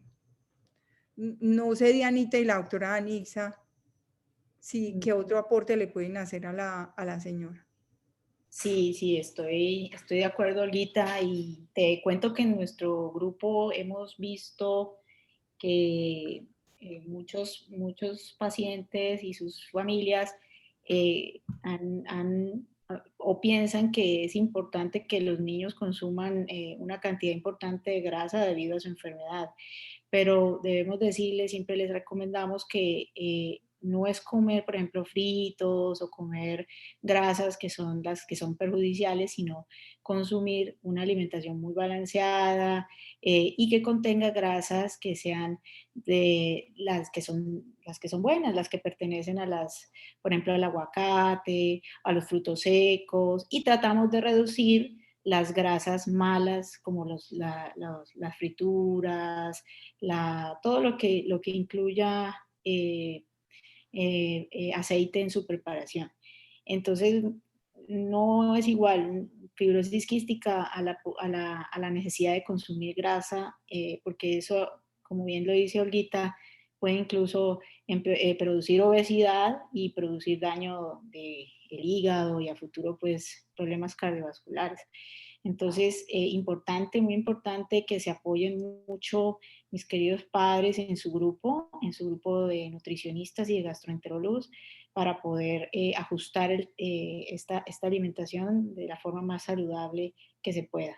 Siempre cuidando obviamente las porciones y las cantidades calóricas, que eso lo cuadran muy bien nuestras amigas las nutricionistas, e invitarlos a una serie de charlas nutricionales que tendrá el programa educativo en unos días, para que ahí podamos también solventar todas estas dudas que tenemos y que son muy importantes. No sé, la doctora Dani, si algo quisiera agregar, la doctora Cuña.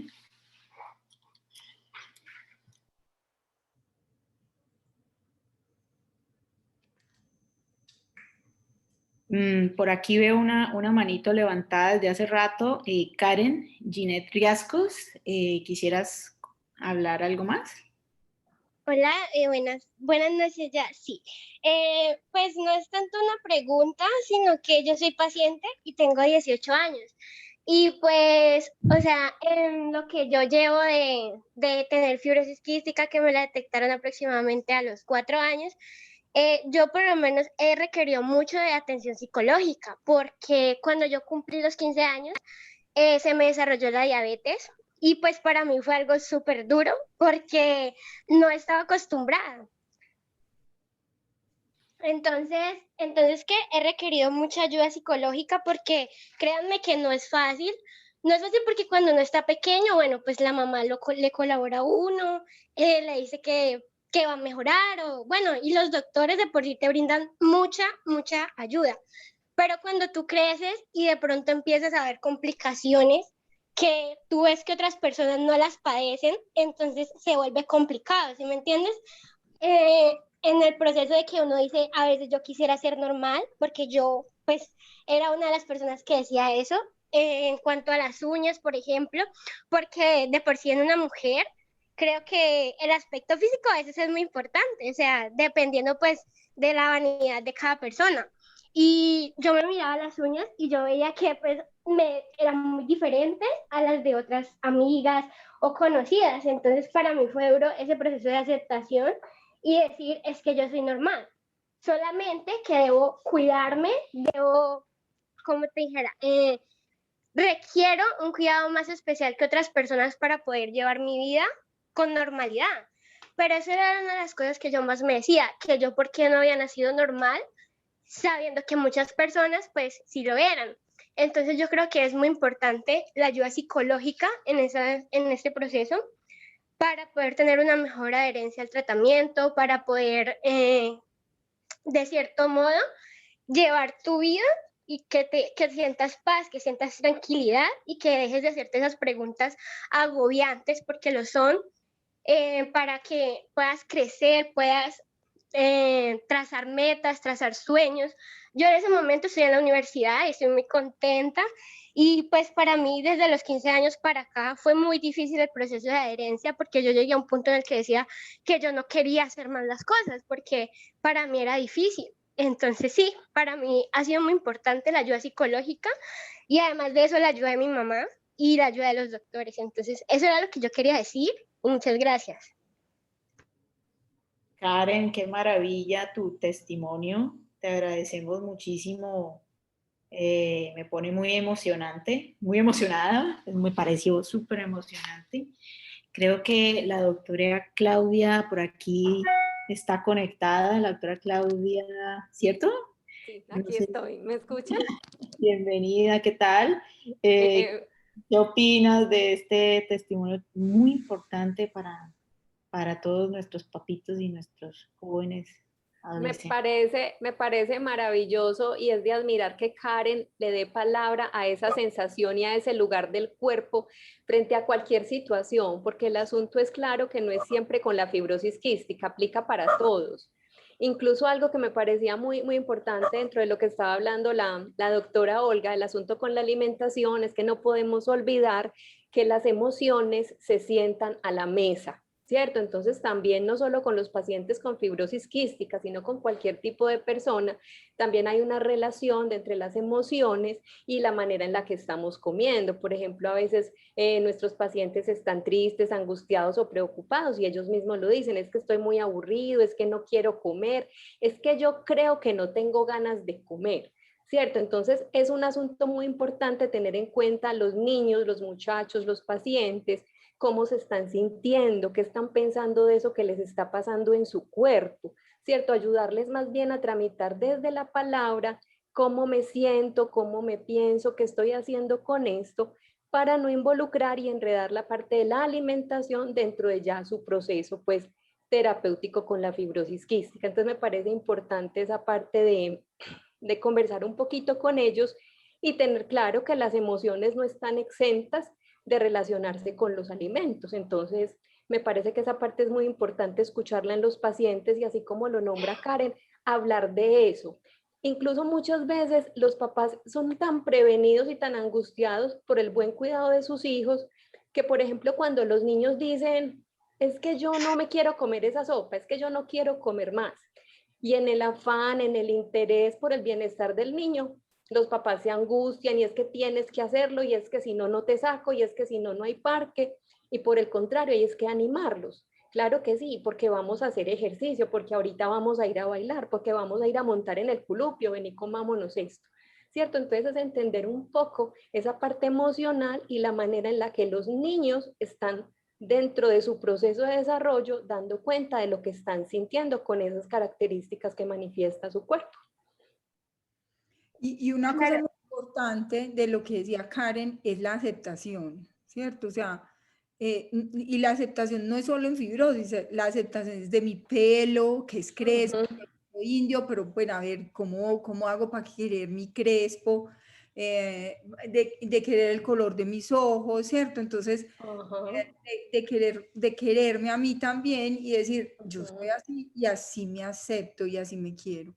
Pero importantísimo adicional es que los padres tienen que iniciar en ese proceso de aceptación y de relacionarse con esta condición que se llama fibrosis quística de una forma sana. Pues, y a veces es muy complejo, es que es muy doloroso y muy difícil, un proceso que implica, yo no creo que sea eso, oiga, ¿cómo le ocurre? Después la rabia y después, oiga, ¿cómo le ocurre? Pero esos procesos pueden ser muy rápidos en unas personas y en otras pueden ser muy lentos y durar años en negación, yo no creo, no se haga esa nebulización, que eso para qué. Bueno, entonces hacen unos procesos que son muy complejos y eso lo aprende el niño. Y el niño sufre alrededor de todo lo que están viviendo los padres. Entonces, muy lindo lo que dice Karen, pues porque mi mamá me ayudó en el proceso pues con sus doctores y toda la cosa, pudo encontrar ese momento de aceptación y que nota que nos lo cuente aquí también, ¿cierto? Y algo más para aportar es que, bueno, en respecto a lo de comer mucho, es muy cierto, yo como y como, pero por ejemplo en mi caso es muy difícil subir de peso, o sea, yo por más que coma, o sea, no sube peso, no lo logro, y a veces yo llegué a un punto en el que yo me obsesionaba un poquito con eso y yo decía que yo quería subir de peso, y a veces uno empieza a comer un poquito más de lo que debería, de lo que ya de por sí uno come bastante. Entonces, bueno, fue también como eso, ¿no? Como aprender a proporcionar mi comida, aprender a manejarla yo solita, porque ya estoy entrando en una etapa de independencia en la cual yo misma tengo que cuidarme, yo misma tengo que hacer mis tratamientos, y aunque a veces yo lo admito que es muy perezoso, pues hacerse las terapias, la nebulización, tomarse la glucometría, aplicarse la insulina, entre tantos procesos que tengo que hacer en mi vida para poder pues, tener una calidad buena. Y también algo que me pasa mucho actualmente es que es muy devastador.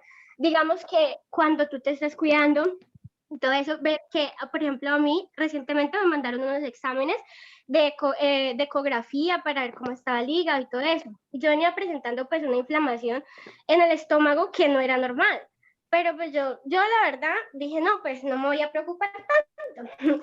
Y resulta que, bueno, me hicieron unos exámenes y resultó que sí, efectivamente el hígado estaba un poco inflamado. Mañana tengo pues una consulta multidisciplinaria en donde van a evaluar esos resultados. Entonces es un poco devastador ver que, digamos, en cada examen o en cada consulta te digan algo negativo respecto a tu enfermedad. Sí, es muy devastador, pero también es algo muy positivo que uno mismo intente investigar por su cuenta. Por lo menos a mí me ha pasado eso, de que yo cada vez que me dicen algo respecto a la enfermedad, yo voy, busco, investigo y veo, y yo misma me vuelvo autónoma de mi enfermedad, saber lo que tengo, saber cómo es que mi cuerpo está funcionando, para saber qué es lo que debo hacer y qué es lo que no debo hacer. Y eso a mí me parece una gran ventaja, porque hay muchas personas que ni siquiera saben qué es colesterol, que ni siquiera saben qué es diabetes, o que hay dos tipos de diabetes, la diabetes mellitus tipo 1 y diabetes tipo 2. Entonces es como también ese proceso de que uno mismo se informe, indague y sea quien sepa cómo funciona su cuerpo más que nadie, más que un propio, pues, o sea, obviamente te inducen y te dicen qué es lo que te está pasando, pero tú, que eres el que siente, es el que debes de preocuparte más por cómo funciona tu cuerpo. Muchas gracias, Karen. Excelente. Yo aprovecho porque aquí Lisset antes de darle la palabra a Claudia y a la doctora Cuña y a la señora Betsy, alguien quiere preguntarle a la doctora Claudia Lisset que la pregunta es la siguiente. ¿Qué hago cuando el psicólogo y el psiquiatra dicen que en Taylor está bien, donde presencialmente no está bien, no se comunican con el paciente? ¿Quién es la afectada?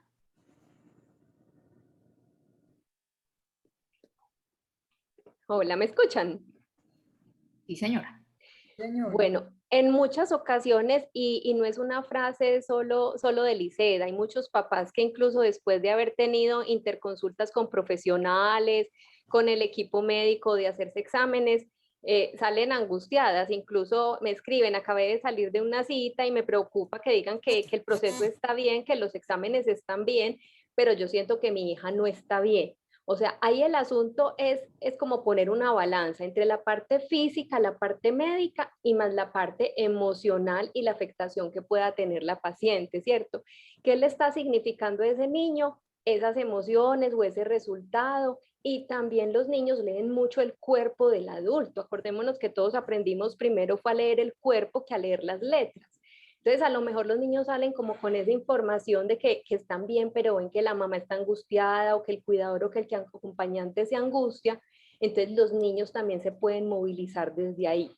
Lo que sí es muy importante es cuando cualquiera de los profesionales digan está bien, es preguntarle a los niños cómo se siente. Ven, Taylor, ¿estás triste? ¿Estás contenta? ¿Hay algo que te preocupa? ¿Eso que te preocupa es de tu cuerpo o es de tu familia, es de tus vecinos, es de tus amigos, es del colegio? Y empezar a clarificar ese estar bien, a qué parte pertenece, porque la niña realmente no puede que algo la esté movilizando y no se esté sintiendo bien del todo y de pronto no tiene una directa afectación con la fibrosis, sino con otros aspectos del contexto social, familiar o escolar. Muchas gracias, doctora Claudia. Excelente. Esta es una enfermedad que no solo afecta a los distintos órganos, una condición como lo dice mi compañera Olguita, sino que emocionalmente tanto el niño como la familia se pueden ver muy afectados en el transcurso de los años y el apoyo de psicología es muy importante para que ellos en general estén bien. Claudia Castaño, ¿quisieras preguntarnos algo? Hola, buenas noches para todos. Pues quería primero pues agradecerles a la Fundación y a la doctora pues por este espacio tan importante. Yo soy mamá de mellizos, somos pacientes de la unidad pues, del Centro de Referencia de la Valle del Lili de la ciudad de Cali y realmente pues lo único que yo tengo para decir a la doctora Diana Duarte, que es un ángel en el cielo, Dios mío, es un ángel que nos mandaron pues del cielo para nosotros, es gracias. Gracias porque por ustedes, mi testimonio es de mamá, mis hijos tienen 9 años, mi testimonio es de mamá cuidadora primaria 24/7 de mis hijos y es fundamental estos espacios que nos dan para hablar, para escuchar, para participar, porque siempre tenemos dudas, siempre tenemos comentarios, siempre tenemos inquietudes, siempre tenemos confusiones. A medida que va avanzando, la enfermedad avanza a la edad y cada vez se hace más complicado. Pero bueno, gracias a Dios, yo me siento muy afortunada, muy feliz de estar donde estoy. Creo totalmente en mis médicos. Me encanta estar actualizando porque yo soy terapeuta, yo soy en la casa, yo soy la que les hago todo el esquema de la nutrición con mis médicos, pero soy yo la que los ejecuto, soy yo la que estoy pendiente de ellos, soy yo la que lee el cuerpo, soy yo la que está pendiente pues de todo. Entonces me encanta pues estar en la continua actualización y aprendizaje. Mil gracias, me encantan los testimonios como la niña que acaba de hablar, me encanta porque personas como tú son la esperanza, nos llena el corazón de ilusión, de sí se puede, sí vamos a lograrlo, porque si para ustedes como pacientes es muy duro, para nosotras como mamá y en mi caso doble, pues es realmente doblemente más duro. Entonces, mil gracias, doctora Duarte. Yo a usted la adoro y le agradezco enormemente todo lo que hace por mis hijos. Muchas gracias. Gracias, Claudia. A ustedes también los queremos mucho, ustedes saben. Muchas gracias por tu testimonio.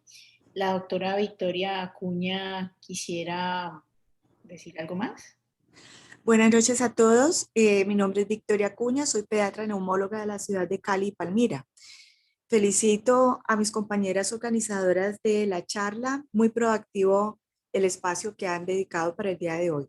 Quiero agregar un comentario, ya que, Dianita, tú solicitaste de pronto participar cuando una de las mamis estaba hablando con respecto al estado nutricional de su hijo y también con relación a lo que la niña Karen comentaba. Y es lo siguiente. El niño con fibrosis quística no necesariamente va a ser primero un trastorno de los azúcares, ¿sí? Un trastorno del azúcar en su cuerpo. Aquellos que tienden a tener obesidad o la han desarrollado pueden facilitar una alteración que se llama resistencia a la insulina. Ya con la resistencia a la insulina se puede facilitar, por ejemplo, la diabetes, y tanto la resistencia a la insulina como la obesidad pueden favorecer a la vez la alteración de los lípidos, ¿sí? El colesterol, los triglicéridos, generando otra serie de complicaciones que deben ser manejadas multidisciplinariamente, pero muy especialmente con un control de dieta adecuado, ¿sí? Y una dieta que no sea de un manejo empírico por parte de los padres o los consejos que otras personas puedan dar, sino guiado por un especialista, un nutricionista que conozca de la enfermedad, un gastroenterólogo que conozca de la enfermedad, para evitar también los otros extremos, la obesidad y sus complicaciones. Muchas gracias. Muy Dentro de las preguntas que hay acá en el chat, hay una que me parece, pues hay varias, pero una que hablan sobre, yo tengo un bebé de 2 meses, ¿cómo le complemento la sal?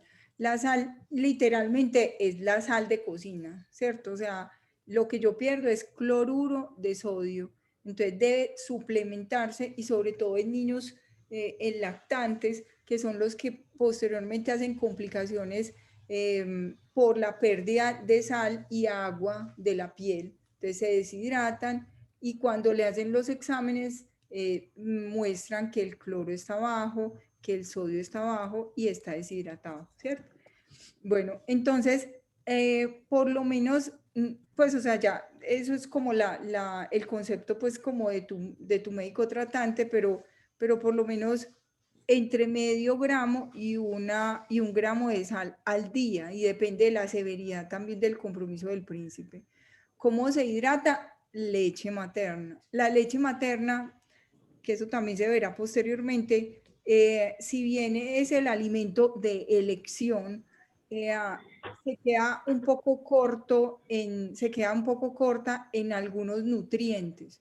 Entonces, pues porque está hecho para un niño que absorbe bien, o sea, un niño normalito de cualquier niño que come, se come la leche materna, se toma la leche materna, absorbe la leche materna y ya, y se duerme.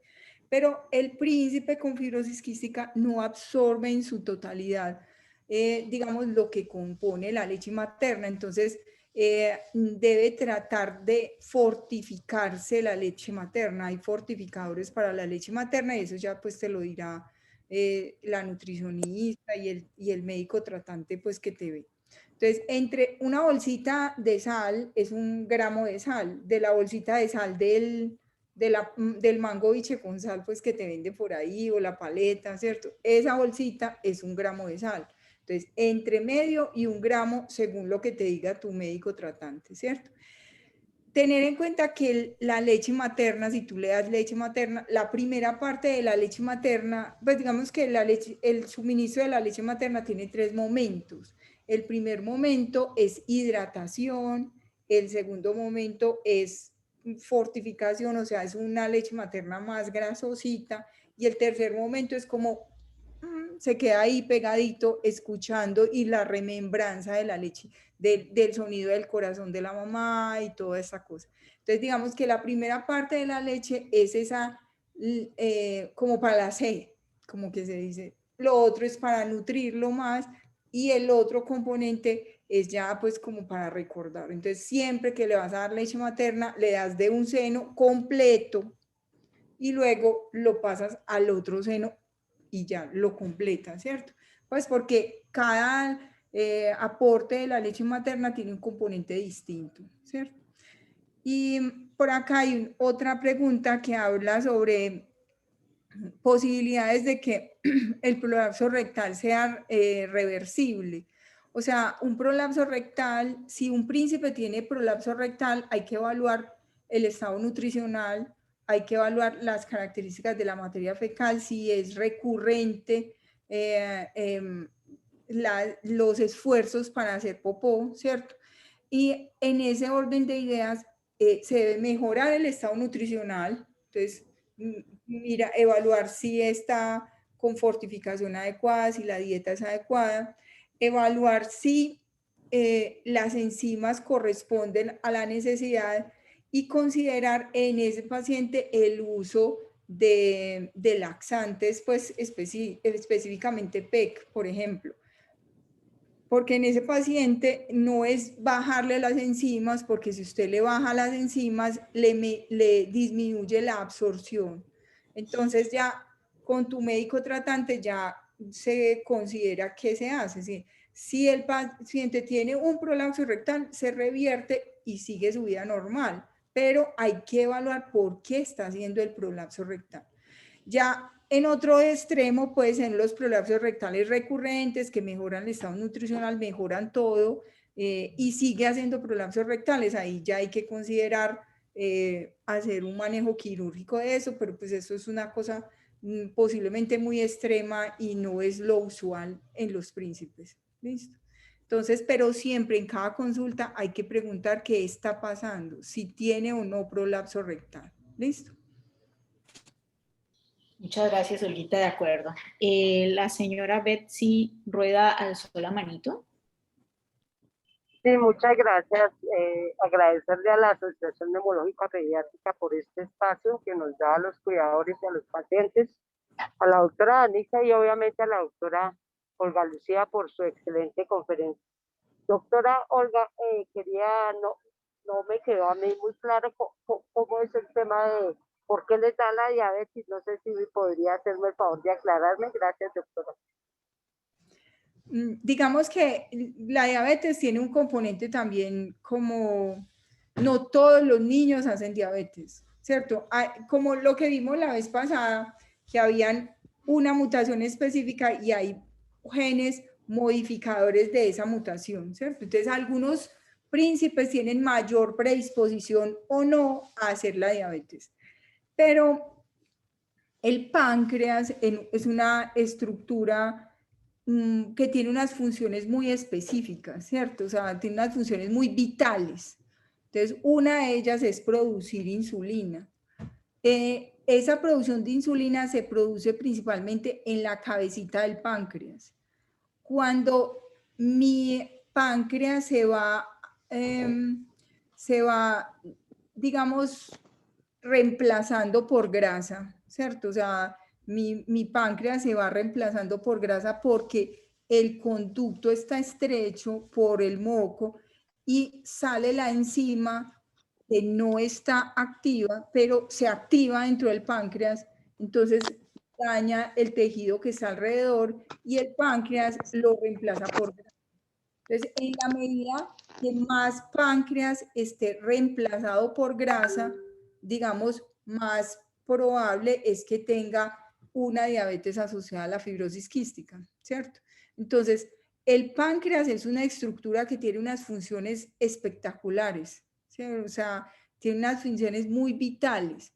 Una es la absorción de la comida con las enzimas y la otra es la función endocrina, o sea, producir insulina para que esa comida que yo me como pueda entrar a la célula y ser utilizada. Entonces, en la medida en que yo reemplazo, de que se reemplaza más páncreas por grasa, ese paciente va a tener más riesgo de hacer diabetes asociada a la fibrosis.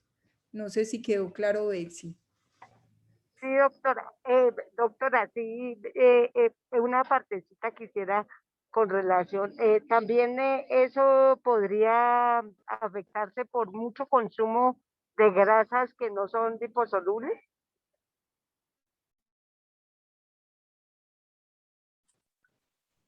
Digamos que más son los azúcares, ¿cierto? Dietas con mucho exceso de azúcar, pues digamos que no son muy adecuados para este grupo de pacientes. No es que no coman nunca azúcar, ¿cierto?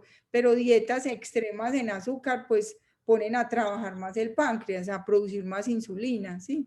Entonces, digamos que una alimentación saludable es importante, grasas que sean de buena calidad, pues, pero un chicharroncito no se le niega a nadie, ¿cierto?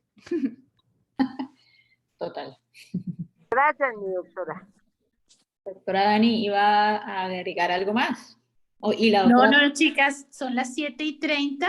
No sé si dejamos un comentario más y acabamos. ¿Ahí había alguna otra pregunta? En el chat no. Sí, una recomendación de parte de Gloria para Karen, nuestra joven, que sí le gustaría que se pusieran de acuerdo para conversar por teléfono, por alguna vía con la hijita de ella, quien también tiene 17 y le gustaría que se conversaran ahí un poquito. No sé si quieran dejarse algún teléfono entre sí. Buenísimo, qué chévere, ¿no? Los felicito, Olguita, muy bueno, excelente, tu claridad, tu demostración muy gráfica, muy bien, muchas gracias, de verdad, Olguita y Diana, excelente estuvo, los papás lo disfrutaron mucho y muchas gracias a ustedes por conectarse. Les quiero dar una cuñita última. Y es que vamos a tener 4 talleres, porque veo que hay muchas preguntas en lo de la parte de nutrición. Entonces vamos a hacer una sesión de 4 talleres entre octubre y noviembre, que van a ser de nutrición en los niños lactantes, en los niños escolares, en los adolescentes y en los adultos. Entonces ahí van a poder sacarle provecho a nuestra invitada para esos foros, que va a ser Claudia Garita, que es mamá de paciente fibrosis quística, además de ser nutricionista. Entonces, estén muy atentos para poder conectarse y sacar todas las preguntas que tengan.